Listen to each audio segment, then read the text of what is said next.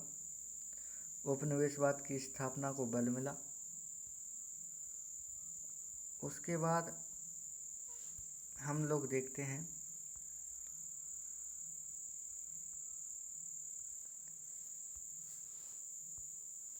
आर्थिक परिणाम क्या हुए। पुर्तगालियों ने भारत में आलू, टमाटर, कहवा, अनानास आदि फसल लेकर आए और भारतीय कृषि का विविधीकरण हुआ। पुर्तगाली भारत में मुख्यतः मसाले, सूती कपड़े, नील आदि की खरीदारी करते थे। बदले में वो क्या लाते थे? सोना, चांदी और भुगतान करते थे। बदले में जैसे हमारे यहाँ से वो मसाले, सूती कपड़े, नील आदि की खरीदारी करते थे तथा बदले में सोने, चांदी और भुगतान करते थे। इससे स्थानीय उत्पादकों एवं व्यापारियों को भी लाभ प्राप्त हुआ। पुर्तगालियों ने अमेरिका, भारत और दक्षिण पूर्व एशिया के केंद्रों पर और बस्तियां बसाईं और सभी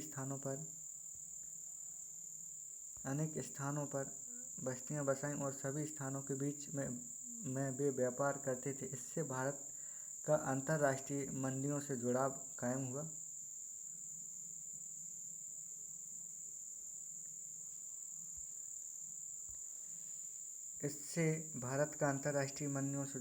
हुआ। उसके बाद देखते हैं सामाजिक और सांस्कृतिक परिणाम। यूरोप की वेशभूषा, पहनावा, सांस्कृतिक तौर तरीके भारत में आगमन हुआ। और जैसे ही हम 1561 में जैसे ही हम देखते हैं प्रिंटिंग प्रेस की स्थापना सर्वप्रथम उन्होंने ही किया। और स्थापत्य कला में गोथिक शैली का आगमन भी हुआ और उन्होंने नगर भी बसाए गए।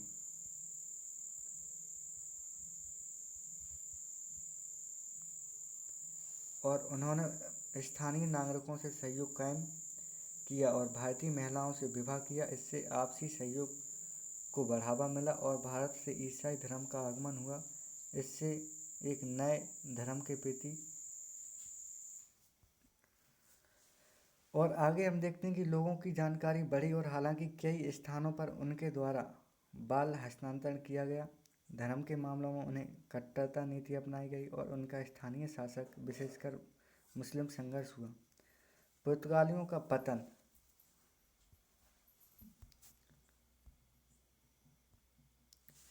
पुर्तगालियों का पतन या पिछड़ना। पुर्तगालियों ने प्रारंभ में लगभग 100 से 150 वर्षों तक हिंद महासागर पर अपना क्षेत्र का दबदबा कायम किया और लेकिन बाद में वे अन्य यूरोपीय कंपनियों के आगमन के बाद पिछड़ गए। धीरे धीरे और भी लोग हुए, उन्होंने इस लाभ के बारे में जाना, सोचा और वो भी अपना व्यापार करने आए। जैसे अंग्रेज़ों ने पुर्तगालियों को सूरत में मात दी। जैसे कि सूरत में जो प्रथम कोठी थी उसको अंग्रेज़ों ने हरा के अपने अधीन कर ली। डचों एवं अंग्रेज़ों को मुकाबला उनकी नौसैनिक शक्ति का होना। और वहीं 1641 में डचों ने पुर्तगालियों से मलक्का का दुर्ग जीत लिया और 1669 में संपूर्ण श्रीलंका पर अधिकार कर लिया और मालाबार डचों के अधीन आ गया। और भारत में धार्मिक संकीर्णता की अस्वीकृतता की नीति को अपनाना।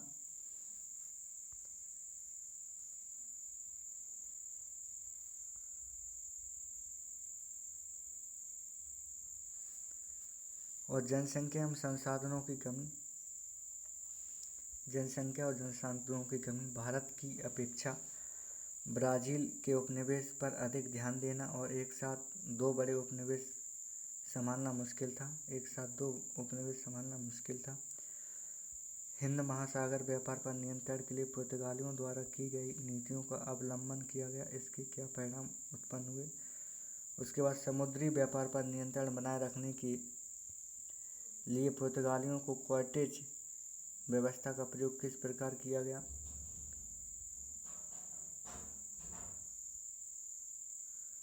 और लास्ट, यूरोपीय कंपनियों के भारत आगमन के क्या कारण थे? यूरोप कंपनियों के भारत आगमन के क्या कारण थे और उनके से कौन कौन से महत्वपूर्ण परिवर्तन और बदलाव हुए?